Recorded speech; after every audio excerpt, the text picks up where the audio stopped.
Hey guys, Kripparrian here. So Blackrock Mountain's being released today, and it's only the first few cards, and we won't really know just how good the cards are right away, but we have a pretty full picture because all of them have been announced. I've reviewed all of them, and one thing I really wanted to do this time around with this expansion is give you guys my top list, what I think will be the top cards in the game overall after all of them are released and after the meta has settled a little bit. And I think there's some very interesting observations. And, I was really inspired by an article that I saw that Brained did. You guys can see here on GVG, and he gave his top 10 most OP cards of GVG. And quickly go through. You got Shield Maiden, yep. Mal'Ganis, yep. Tinkertown Technician, not really. It's just that there's not many good 3-drops in the game. Dark Bomb, maybe. Crackle, maybe. Bomb Lobber, at least in Arena. Vol'jin, yeah, it's pretty OP, but you can't really afford to use it. Fel Reaver, not even close. And Unstable Portal, not really. So it's pretty interesting where you kind of look at these cards for the first time and you see their potential, but they end up being not very good in a lot of cases. And we've learned a few things from GVG. We've learned that creatures that have a lot of stats, regardless of how much they cost or what their ability might deteriorate from the card, like Fel Reaver, basically, it doesn't matter. Like Fel Reaver could be a 10/10. It'd still suck. Just the same, because it died a big game hunter, and because it doesn't have any real synergy with the rest of the decks, and it doesn't really impact the metagame in a big way. The metagame already accounts for things like handlock. So people have big game. It accounts for things like Dr. Boom. So things that are like Dr. Boom don't really work. So it's really very specific cards that tend to work, especially in the long run.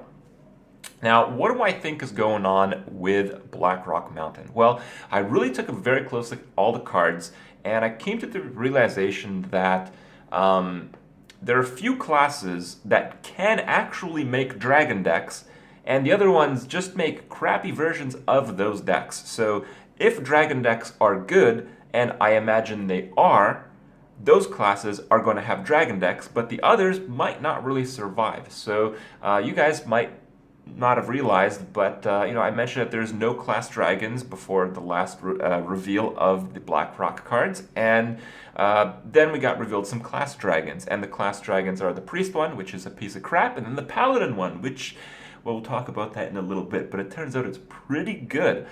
So with these things in mind, you have to realize that paladin is just going to be the dragon class. If a dragon deck works, Paladin is going to be the one to do it, and the other ones are going to be a little bit worse.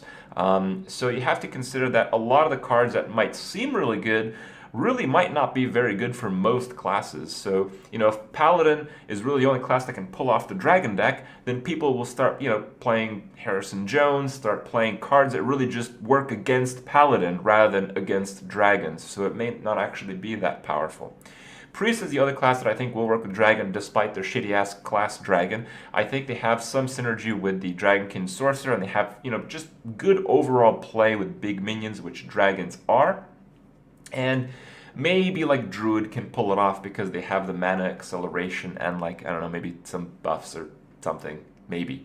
But then after that, it doesn't really work too well. So, cards that seem really good, for instance, like Blackwing Technician, I mean, yeah, a 3/5 on turn 3 or turn 2 of the coin is outrageous. But for this card to be good, you have to be playing dragons. So you basically have to be Paladin, Priest, or Druid. It's probably going to splurge out to all the other classes and stuff at the start because everyone's going to want to do the dragon theme. But as things settle, it might just be easy to deliberately counter these specific decks. And that's very important. That's something I think a lot of people haven't realized. So, all right, let's get to it. The top list. Nope, honorable mentions. Honorable mentions. I'm going to do a top 5.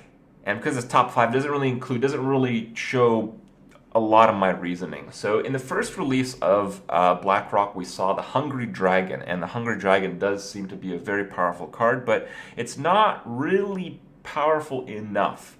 Reynad in his review mentioned that he doesn't think it's going to be as popular as Piloted Shredder, and I have to say that I agree.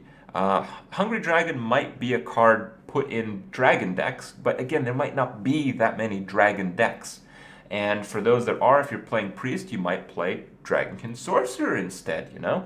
Hunger Dragon is really good because it's a big dude and you can play in the early game if you're desperate for something, or you can save him for the late game and he's big enough to play in the late game. And there's a lot of cool combos, as I mentioned with the card. You can give your opponent a 4th creature for MC Tech. You can give your opponent a crappy creature to enrage, something like that. But if it is a tempo-oriented game, if a lot of people are playing like buffs and that kind of shit, it might be the case where you can't actually play Hunger Dragon on 4 and it loses a lot of its value. And because of that, it really will probably only fit in some of the Dragon decks, which, again, I don't think will be that many in the long run. And then one of the most excited cards, another honorable mention, is Blackwing Corruptor. So people went crazy for this card, myself included. I think Blackwing Corruptor is pretty damn insane. I think if you have a dragon, it is very slightly better than Fire Elemental. Maybe actually on par Fire Elemental. I mentioned that it was better because when you scale down a card to keep its battle cry, it's stronger. But if you really consider that, especially in the short end, people are going to be playing a lot of Paladin.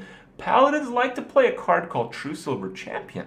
And when it comes to people playing Control, if it does swing that way, well, there's a class called Warrior. Warriors like to play Death's Bite. So, you know, the difference between 4 and 5 health is really big. And that's why Fire Elemental does tend to beat out Blackwing Corruptor a lot of the time. That, and you have to be playing dragons. So people are going to see it coming. So it's really good, but it might be a thing that dies down very quickly. The other one is Fireguard Destroyer as an honorable mention. This is basically an auto-include in every single Shaman deck. It's just super solid, but it doesn't really break the game in any way. It's not like people are going to adapt to this card. It's just super solid. All the Shaman's going to play it. But it doesn't, change the meta in any way. People are going to play Big Game Hunter, sometimes it's going to suck. Yeah, just really good, but not really good enough for people to change their deck around it. So, yeah. Onto the list. Number 5, we have Dark Iron Skulker. And this might be a little bit of a shocker to you guys, but I feel that this card was a little bit overlooked at the start because it doesn't fit the current Rogue deck, but we saw that, decks can really shift around. And Dark Iron Skulker, I think, is one of those cards that in the long run, in Hearthstone, people will look back and consider putting this card in their deck forever. And that's basically not true for almost all the other cards. The reason this card is so powerful is it makes it so you don't have to put Fan of Knives in your deck. It makes it so you might actually not need to put in some more early game removal, because you can maybe wait a turn, take a little bit of damage, and then get super value. The reason the card is so strong is, yeah, you don't have to include those cards, so it makes you have more spots in your deck for other different cards, but the effect is really undervalued by a lot of people. It's basically in the worst case, if they only have one creature, it's 5 mana for a 4/3 creature, and you draw and play a backstab. So that's really, really good. If you compare that to an Azure Drake, if you play Azure Drake and backstab, it's very similar to this effect. And that's a very good scenario. But this is in one card. It's more predictable, it's more dynamic, and you can use it as a board clear, which rogues sometimes don't have too consistently. Next up on the list, Volcanic Drake. Now, there's a lot of dragons introduced, but I think Volcanic Drake is really a big one. Again, 4 health isn't the best. 6 attack is quite nice because it's a lot of damage, and if you're ahead, you want minions with high attack. If you're behind, you want minions with high health. But I feel a lot of the mid-rangey, a lot of the aggressive decks are really going to use this card, and it is going to be, again, one of those cards where it's just kind of going to go through the game, and it's going to kind of pass the test of time. If you ever have a deck in Hearthstone a year from now where you're going through, you're playing a zoo style, you're just going to put this card in, and it's going to have that factor. It's going to always be there. It's going to always be an option. At the start, it might not see too much play because a lot of people will want to play some of the more consistent dragons, but I think this after the first push, will be a card that's going to be in a lot of decks, and people are going to have to play around it. They're going to have to consider the state of the board if it's popular enough where, people are going to start trading on their turn because they don't want their opponent to trade into them to then play a Volcanic Drake. To play around Volcanic Drake, you have to play in such a terrible way in some cases where it affects the outcome of the game. And that's why I feel the fact that it's a game changer really deserves it to be one of the best cards in Blackrock. Third on the list, Quick Shot. So Reynad thought Dark Bomb was one of the best cards ever in GVG, and then we have Quick Shot. So I've been complaining a lot about this card, and some of you guys have given me some slack for it because, Quick Shot's OP, and maybe it won't be used, maybe hunters won't use it. I think basically from now on, Quick Shot is going to be like a one-of in almost every single hunter deck. You might not run two. If you run two, you might have the issue of having both in your hand and maybe kill command or something like that. But this card is so ridiculous that I've actually talked to the Blizzard guys, and they've shown me some of their future projects for the Hunter class. So you guys can see just how cards are designed for Hunter. Okay, so as an example, this card might seem really powerful. Quick Fireball. It's pretty good. It's 4 mana, 6 damage, and if it's the last card in hand, you draw a card. So if you look at this card, it seems pretty good, right? It's a pretty good mechanic. Not convinced yet? What about Quick Shredder? You basically take one of the best cards that are available and you add another beneficial mechanic to it. Man, it sure takes a genius to realize that these cards might be a little bit overpowered. How about that? So yeah, Quick Shot does follow in this mindset. Next up on the list is, of course, Dragon Consort, coming in at number 2. And this card is just straight up ridiculous.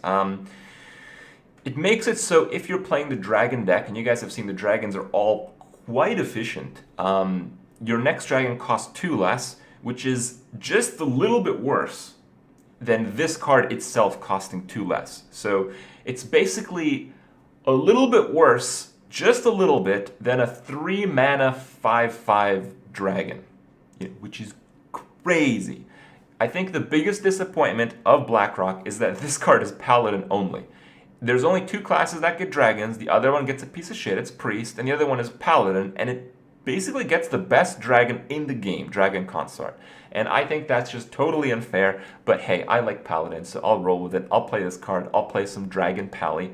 The reason it's obviously if you have a 5 mana on 3/3, it's better than if you have a 5/5 on turn 3, it's better than if you have a 5/5 on turn 5. But because the late game dragons are so hard to play on their own, like it's so hard to actually play Ysera and do anything that game to stay alive, the fact that you can get them out sooner or you can play them and do something at the same time makes it so you achieve your win condition faster, and that is so incredible. It's so incredible. So Dragon Consort, if dragons will succeed, it will succeed first in Paladin. If dragons won't succeed, well, Blizzard really fucked up this expansion. I don't think they've done that. I think things are looking pretty good. I think most of the cards are pretty strong, and some of the dragons are good enough to make it. And if they're good enough to make it, they will make it in Paladin because of this card. And because this card is so powerful, because it'll be so popular, it will change the meta game to where people will have to play around this card, play around the fact that there might be so many options, so many unknowns that your opponent might bring in terms of turns and dragons. It'll just get totally crazy. First on the list, the best card, in my opinion, of Blackrock is Emperor Thaurissan. And the reason I think this guy is the best is, one, he's a neutral. And, there's still not that many great 6-drops for most classes. This guy fits in most of the decks that still have a hand on turn 6. So it doesn't really work with rush decks, but basically in everything else it will be an auto-include. So I think the popularity will be close to, but maybe surpassing, because it's like a new card, all that kind of shit, maybe surpassing Lotheb. And if you're not too sure on how the card works. Basically, you play it, and all the cards left in your hand have their mana cost reduced by 1 permanently, enabling some ridiculous combos and just ridiculous anything all over the board. If you're playing Druid, you play this on turn 6, well, your Savage or Force of Nature suddenly cost 1 less mana. You can combo on turn 7. So that's basically totally insane. And if you have other cards, well, you can just play those and just gets totally out of control. Your opponent will not know what to do, how to react, and how to predict in so many situations that otherwise, without this card, wouldn't be. And in terms of value, it just works. I mean, even if it hits one card later costs 1 less mana, that's almost even. If it hits 2 cards, that's great. If it hits like 3 cards, especially if they work together or more, it's ridiculous. So this card's potential is absurd. And one thing to really note is that just in the first wing of Blackrock, you have Emperor Tharson and Quickshot, which are 2 very polarizing cards. So what I suggest, if you're into Blackrock, if you're like a free-to-play player, that kind of stuff in Hearthstone, I don't know how much it is. I think it's like 700 gold. That is the most value 700 gold you're ever going to get, because I think in the next few months you're going to see a lot of mid-rangey type of decks where you'd run Emperor in, and most of those decks that are not mid-rangey are going to be Hunters, so you can put in Quickshot. So you basically get the most overpowered cards from the first wing that just kind of work with all the decks right away. So, I don't know. That's kind of cool. I'm excited. I want to play tonight. But we'll see. We'll see. A lot of fun to be had. Hope you guys check out this video again maybe a few months from now to see how right or how tragically wrong I was. And maybe we'll have a good laugh. Until then, hope you guys enjoyed it. I'll see you guys tomorrow.